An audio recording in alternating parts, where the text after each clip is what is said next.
அனைவருக்கும் வணக்கம் நண்பர்களே. இனி வருகின்ற நாட்கள் அனைத்தும் முருகப்பெருமானின் அருளால் உங்களுடைய வேண்டுதல் பிரார்த்தனை எதுவாக இருந்தாலும் நிச்சயம் நிறைவேறுங்க. இன்னைக்கு இந்த ஒரு நாள் பார்த்தீங்கன்னா வாழ்வில் நிகழக்கூடிய அற்புதமான காட்சியை காணக்கூடிய நாளாக அமைய போகுது. ஏன்னா இந்த ஆண்டுக்கான சூரிய கிரகணம் நிறைவடைந்தாலும் நம்மளால் பார்க்க முடியலைங்க. இந்தியாவில் தெரியாத ஒரு கிரகணமாக நடந்து முடிந்துடுச்சு. ஆனால் இந்த சந்திர கிரகணத்தை நம்மளால் பார்க்க முடியுங்க.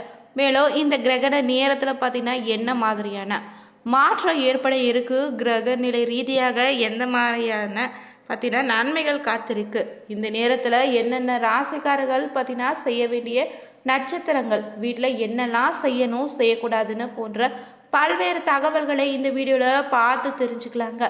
நீங்களும் சந்திர கிரகணத்தை தரிசிக்கக்கூடிய காட்சியை தவற விடாதீங்க. மேலும் புதியவராக இருந்தீங்கன்னா மறக்காமல் நீங்கள் உற்சாக நியூஸ் சேனலை சப்ஸ்கிரைப் பண்ணிவிட்டு கூடவே இருக்க பெல் பட்டனை கிளிக் பண்ணிக்கோங்க. தனிப்பட்ட முறையில் உங்கள் ஜாதக ரீதியாக இருக்கக்கூடிய பிரச்சனைக்கு சரியான ஒரு பரிகாரத்தை பெற்றுக்கொள்ள வீடியோவில் பார்த்தீங்கன்னா டிஸ்கிரிப்ஷனில் ஃபோன் நம்பர் கொடுத்துருக்கோம். அந்த நம்பருக்கு நீங்கள் கால் பண்ணி தெரிஞ்சுக்கலாம். வாங்க நண்பர்களே, வீடியோக்குள்ளே போகலாம். இந்த 2026ஆம் ஆண்டிற்கான முதல் சந்திர கிரகணம் பார்த்தீங்கன்னா மார்ச் 3ஆம் தேதி நடைபெற்றது. ஜோதிட சாஸ்திரத்தின்படி நீங்கள் பார்த்தீங்கன்னா சூரியன் சந்திரன் இரண்டையும் ராஜ கிரகங்கள்னு சொல்லுவோம்.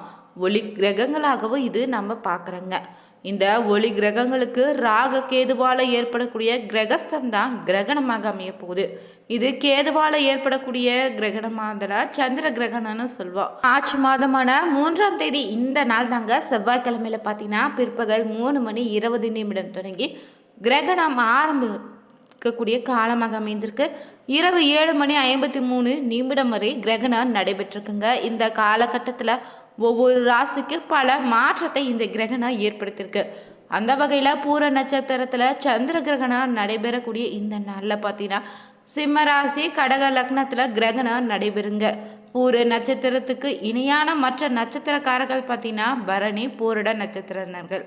எனவே உங்களுக்கும் கிரகணம் பிடிக்குதுங்க. அதே போல் சிம்மராசியில் இருக்கக்கூடிய இன்னும் 2 நட்சத்திரமான மகம் உத்திரம் இவங்களுக்கும் பார்த்தீங்கன்னா கிரகணம் பிடிக்குது. அதனால் இந்த ஆண்டு சந்திர கிரகணம் பார்த்தீங்கன்னா குறிப்பாக 5 நட்சத்திரம் இருக்குது. கிரகணம் சாந்தி செய்வது ரொம்ப நல்லது. அந்த வகையில் பரணி பூரம் பூரடம் மகம் உத்திரம்னு 5 நட்சத்திரக்காரர்கள் நீங்கள் பார்த்தீங்கன்னா கிரகணம் முடிந்த பிறகு கிரகணம் சாந்தி செய்திடுங்க.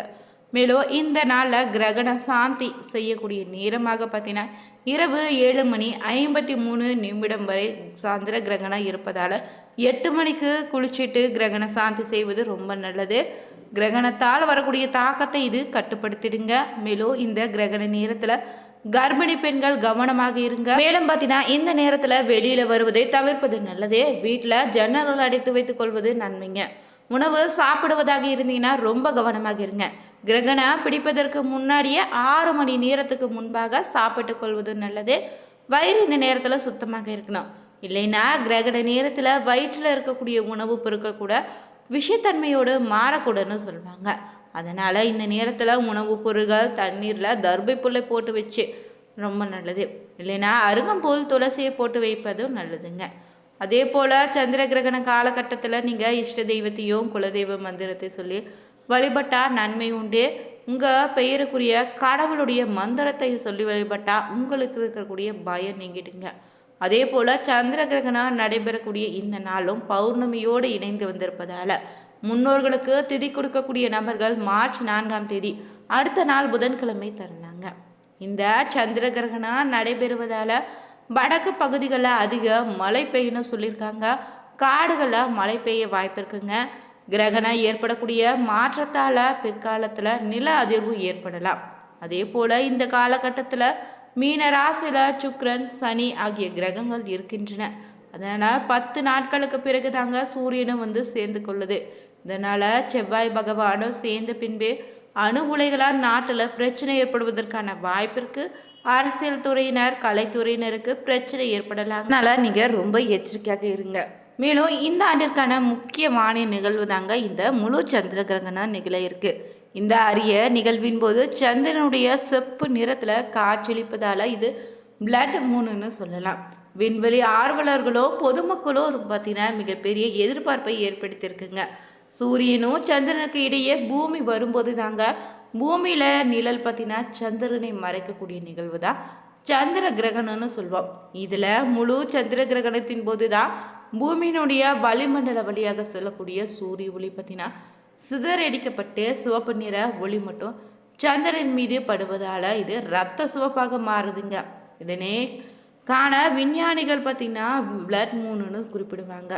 2028ஆம் ஆண்டு வரை நிகழக்கூடிய கடைசி முழு சந்திரகிரகணம் என்பதால் இது ஒரு அபூர்வ நிகழ்வாக இருக்க போகுது. அதன்படி பார்த்தீங்கன்னா இந்தியாவில் இந்த கிரகணம் மாலை வேளையில் தென்படுன்னு சொல்லியிருக்காங்க. டெல்லி, மும்பை போன்ற முக்கிய நகரங்களில் மாலை நேரமான 6:33 முதல் 6:40 வரை பார்த்தீங்கன்னா இந்த நிகழ்வை நம்ம ரசிப்பதற்கான சிறந்த நேரமாக அமைய போகுதுங்க. அதே போல் இந்த கிரகணம் பார்த்தீங்கன்னா அமெரிக்கா அதிகாலை வேளையில் இது தென்படுன்னு சொல்லியிருக்காங்க. சுமார் 58 நிமிடங்கள் நீடிக்கக்கூடிய இந்த முழுமை நிலா அதிகாலை பார்த்தீங்கன்னா 6:34 வரை அளவில் உச்சத்தை தொடுங்க. கிரகணம் பொதுவாகவே பார்த்தீங்கன்னா 2 வகையாக சொல்லுவாங்க. சூரிய கிரகணம், சந்திர கிரகணம். பார்க்கடலை கடைந்த போது பார்த்தீங்கன்னா அமுதம் கிடைத்ததாக புராணங்கள்ல சொல்லுவாங்கல்ல, அந்த அமுதத்தை பார்த்தீங்கன்னா தேவர்களும் அசுரர்களும் உண்பதற்காக போட்டி இடையில ஏற்பட்டிருக்கு. இதனை கண்ட திருமாலும் மோகினி அவதாரம் எடுத்து அசுரர்களை மயக்கி தேவர்களுக்கு அந்த அமுதத்தை படைக்க முற்பட்டிருக்காரு. அசுரர் குலத்தைச் சேர்ந்த ராகு தேவர் உருவம் கொண்ட ராஜ கிரகங்களான சூரியனுக்கும் சந்திரனுக்கும் இடையில அமர்ந்தாரு. இதனை கண்டுபிடித்த சூரிய சந்திர திருமாலிடம் இந்த தகவலை சொல்லவோ இதனால ரொம்ப கோபம் கொண்ட திருமாலும் தன் கையில வைத்திருந்த அகப்பையால ராகுனுடைய தலையில அடிச்சாரு. இதனால அவரோடது தலையும் உடலும் தனித்தனியாக விழுந்து பிறகு பாம்பு உடலும் மனித தலையும் கொண்டவராக ராகு மாறினாரு. அமுதத்தை உண்டதால ராகு சாகா வரம் பெற்றாரு. ராகுவின் அசுரன்னு அடையாளம் காட்டியதால சூரியனும் சந்திரன் மீது ராகுவிற்கு பகை தோன்றியதுங்க. மேலும் இதனால தாங்க பார்த்தீங்கன்னா காட்டி கொடுத்த சந்திரனை ராகு, கரும்பாம்பு பற்ற சந்திர கிரகணம், சூரியனை கேது செம்பாம்பு பற்ற சூரிய கிரகணமும் நிகழ்வதாக புராணங்கள்ல சொல்லப்பட்டாலும் இந்த ஆண்டுல ஏற்பட்ட முழு சந்திர கிரகணம் பார்த்தீங்கன்னா இந்தியாவில் தெரியும்னு சொல்லியிருக்காங்க. சுமார் 9:20 பார்த்தீங்கன்னா காலையிலே சூத காலம் ஆரம்பிச்சிடுச்சு. இதனால் கோயில்களை கிரகணம் தொடங்குவதற்கு முன்னதாகவே நடை சாத்தப்பட்டு அதிகாலையில் தான் கோயில்கள் அனைத்தும் சுத்தம் செய்யப்பட்டு பரிகாரங்கள் பூஜைகள் முடிந்த பிறகு தாங்க பக்தர்கள் தரிசனத்துக்காக அனுமதிக்கப்பட இருக்காங்க. கிரகணம் முடியக்கூடிய நேரத்தில் ஆண்களாக இருந்தீங்கன்னா குளம் இல்லைன்னா ஆற்றக்கரையில் தர்ப்பணம் செய்தால் உங்களுக்கு இருக்கக்கூடிய அனைத்து விதமான தோஷங்களும் நீங்கிறோம். கிரகணத்தின் போது உங்கள் மனதுக்கு பிடித்த தெய்வத்தினுடைய நினைத்து கொண்டு ஜபம் தியானம் செய்யலாம். விஷ்ணு சகஸ்ரநாமா, லலிதா சகஸ்ரநாமா, கந்த சஷ்டி கவசம் போன்ற பல மந்திரங்களையும் ஸ்லோகங்களையும் சொல்லி வரலாம். கிரகண நேரத்தில் நீங்கள் ஒரு மந்திரத்தை ஒரு முறை சொன்னால் 1000 முறை சொன்ன பலன் நிச்சயம் உங்களுக்கு உண்டுங்க. கிரகணம் தொடங்குவதற்கு 7 மணி நேரம் முன்பாகவே உணவு சாப்பிட்டு விடுவது நல்லது. வயதானவங்க, நோயாளிகள், மருந்து மாத்திரைகளை எடுப்பவங்க இதிலிருந்து விதிவிலக்காக நீங்கள் இருக்கலாம். கர்ப்பிணி பெண்கள் இந்த கிரகண நேரத்தில் ஒரு இருட்டறையில் அமர்ந்து கொண்டு தெரிந்த சுவாமி ஸ்லோகங்களை சொல்வது நல்லது. இதனால் வயிற்றில் வளரக்கூடிய சிசு நல்ல ஆரோக்கியத்தோடு பிறக்குங்க. கிரகணம் தொடங்குவதற்கு சுமார் 2 மணி நேரத்துக்கு முன்னதாகவே எந்தவித உணவும் எடுத்துக்காதீங்க. உணவுகளில் தர்பிப்புலினை போட்டு வச்சுட்டு கிரகணத்தின் போது நவகிரக துதியை பாராயணம் செய்யலாம். சந்திர கிரகணத்துக்கான துதியை பாராயணம் செய்து வழிபடலாங்க. கர்ப்பிணி பெண்கள் வீட்டை விட்டு வெளியில் போகாதீங்க. ஆலயங்கள் அனைத்தும் இந்த நேரத்தில் மூடியிருக்கும். கிரகண நேரத்தை ஆலய தரிசனம் வேண்டாம். செய்து வைத்திருக்கக்கூடிய உணவுகளில் தர்பையும் போட்டு வைப்பது ரொம்ப நல்லது. கிரகண விமோச்சன காலத்தில், அதாவது கிரகணம் முழுவதும் முடிந்த பிறகு ஸ்நானம் செய்துட்டு ஆலய தரிசனம் மேற்கொள்ளலாங்க. கிரகணம் முடிந்தவுடன் பித்ருக்களுக்கு தர்ப்பணம் செய்வது ரொம்ப நல்லது. இதனால் உங்களுக்கு இருக்கக்கூடிய தோஷங்கள் அனைத்து விலகும், முன்ஜென்ம பாவம் நீங்குங்க. ஆலய தரிசனம் மேற்கொண்ட பிறகு உணவு எடுத்துக்கணும். குறிப்பாக இந்த முழு சந்திர கிரகண நாளில் பூரட்டம், உத்திராடதி, மகம், பரணி போன்ற 5 நட்சத்திரக்காரர்கள் பார்த்தீங்கன்னா பரிகாரம் செய்து கொள்வது நல்லது.